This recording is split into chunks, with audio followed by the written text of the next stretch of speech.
Hello everyone, welcome to our course. तो हम यहाँ पे मॉडर्न हिस्ट्री को कवर कर रहे हैं।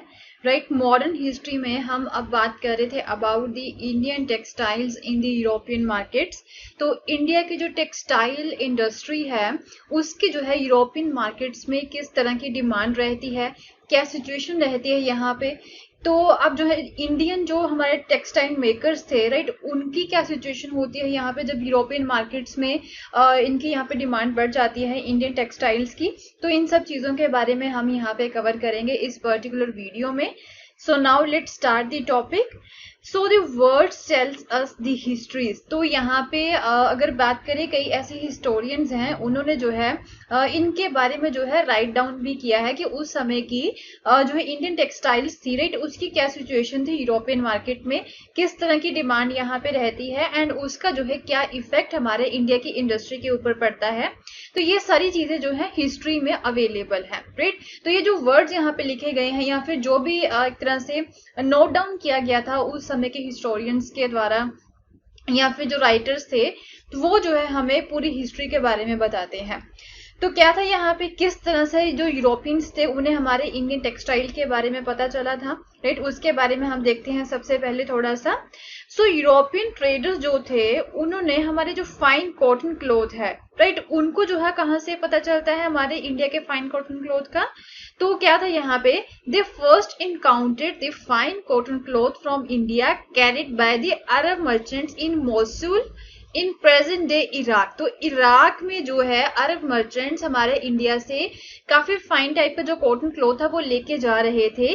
तो वहां पे यूरोपियन ट्रेडर्स ने जो है इस कॉटन को जो है या फिर इस कपड़े को देखा था, राइट, कि वो देखते कि कितने फाइन टाइप का ये कपड़ा है। तो क्या था यहाँ पे, so they begin referring to all finely woven textile as the muslin, a word that acquired wide currency. तो उसी समय से, क्योंकि इन्होंने मोस्यूल एरिया में जो है इसे सबसे पहले ट्रेस किया था फाइन कॉटन क्लॉथ को, तभी से ये जो यूरोपियंस हैं उन्होंने क्या किया था कि इस टेक्सटाइल को जो वोवन है, फाइनली वोवन टेक्सटाइल है, इसे जो है वो मुस्लिम बोलना जो है वो स्टार्ट कर देते हैं। एंड ये जो मुस्लिम वर्ड है वो एक तरह से वाइडली एक्सेप्ट किया जाता है।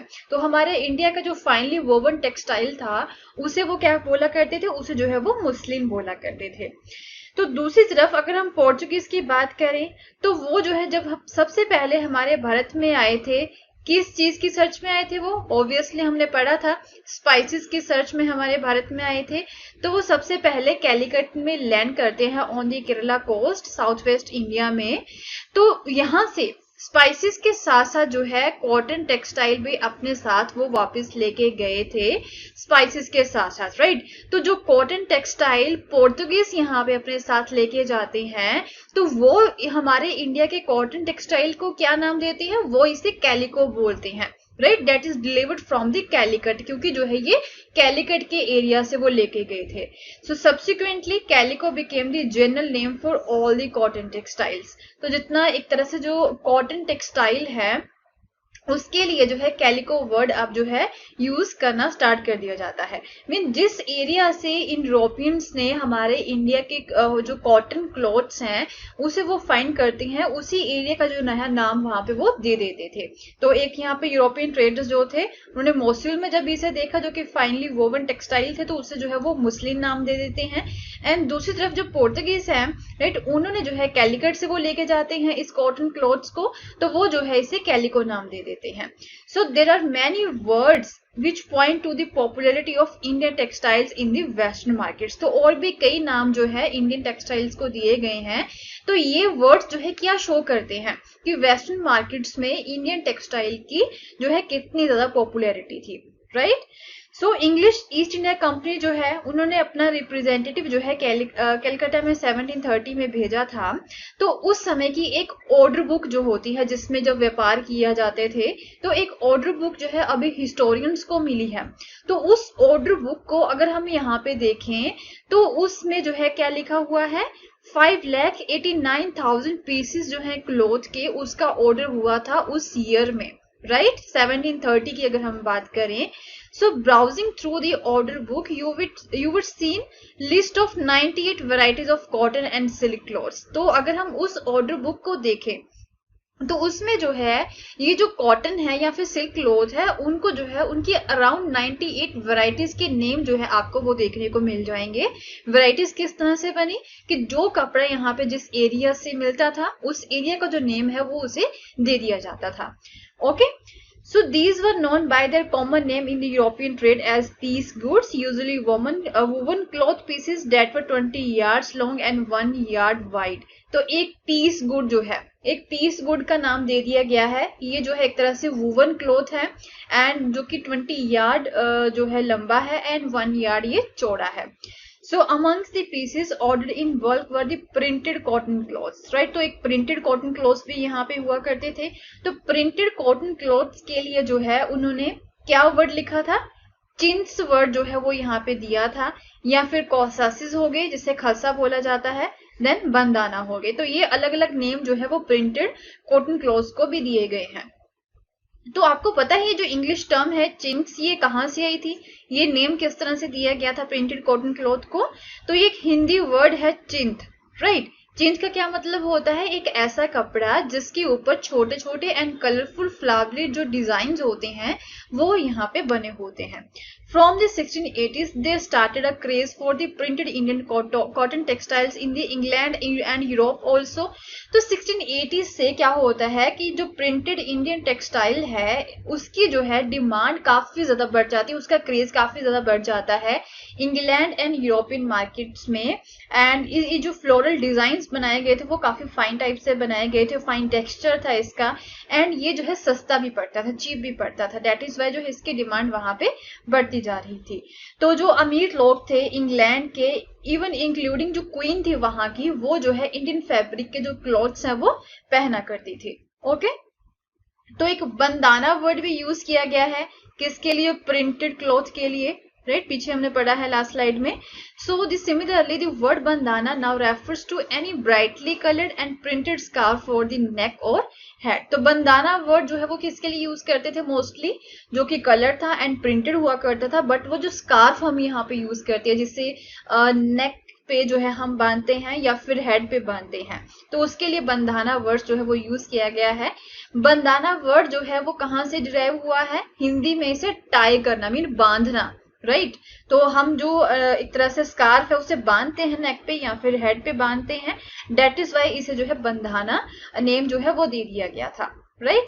And refer to a variety of brightly coloured cloth produce through a method of tying and dying, right. Tie and dye जो किया जाता है तो इस तरह से इसे जो है बनाया गया था।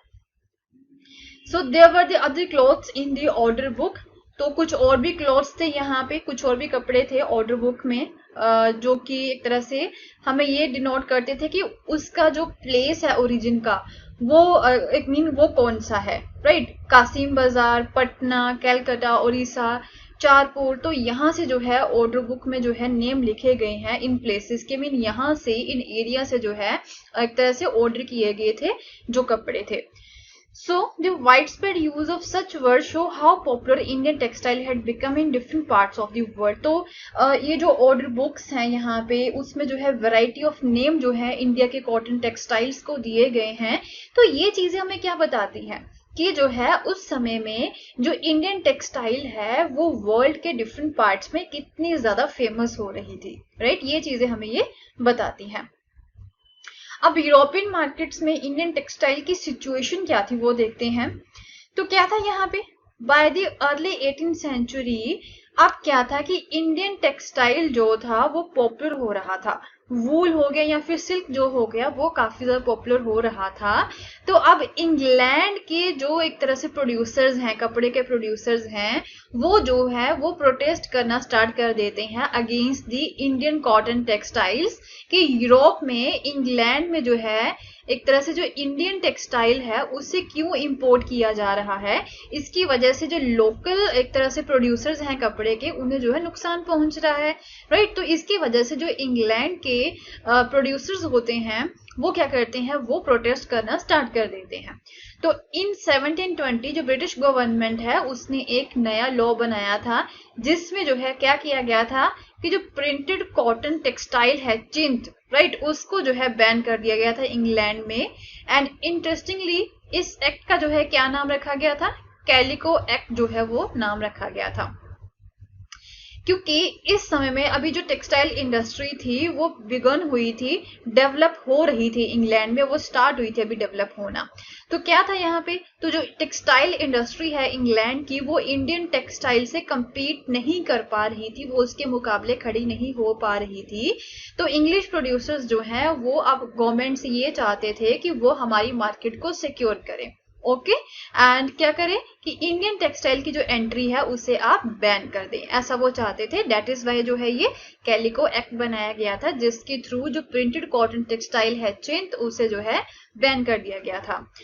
So the first to grow under the government production was the calico printing industry.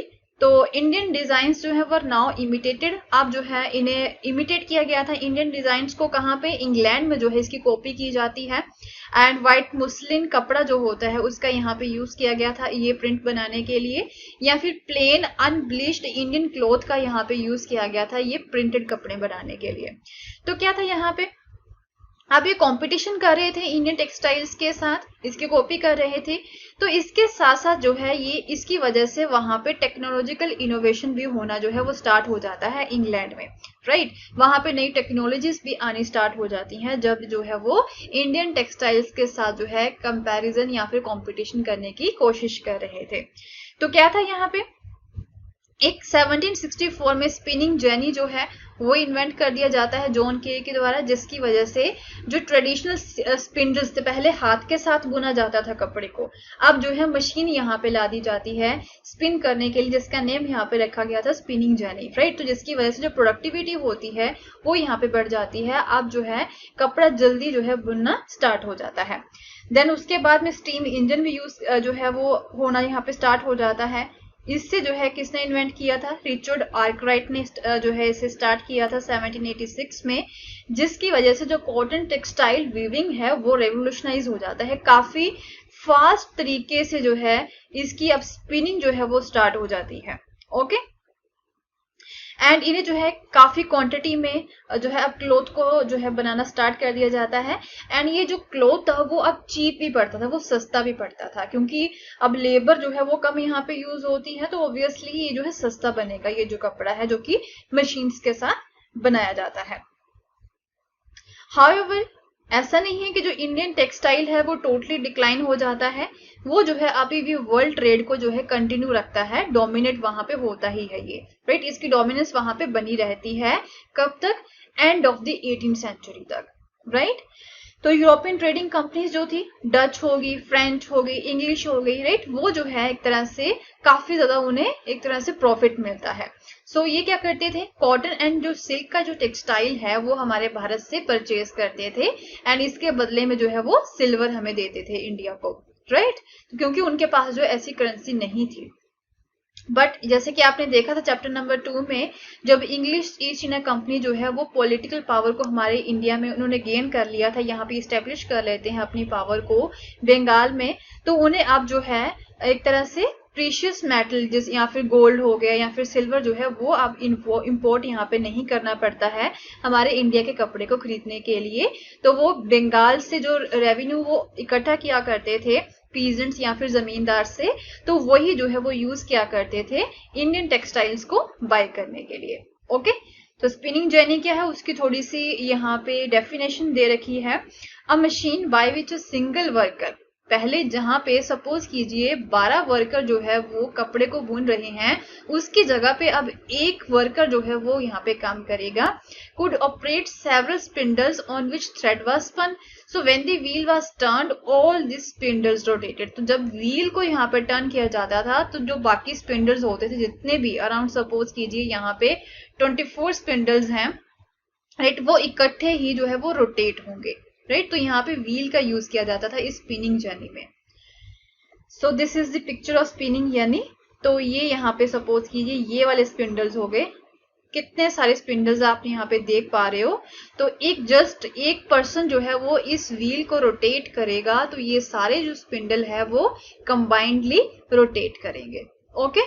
तो यहाँ से जो इनका काम है वो काफी ज्यादा इजी हो जाता है एंड काफी इमेंस मात्रा में जो है इनका जो कपड़ा है वो यहाँ पे स्पन होना स्टार्ट हो जाता है, right. So will continue with the new topic in our next video. अगर आपको मेरा कोर्स पसंद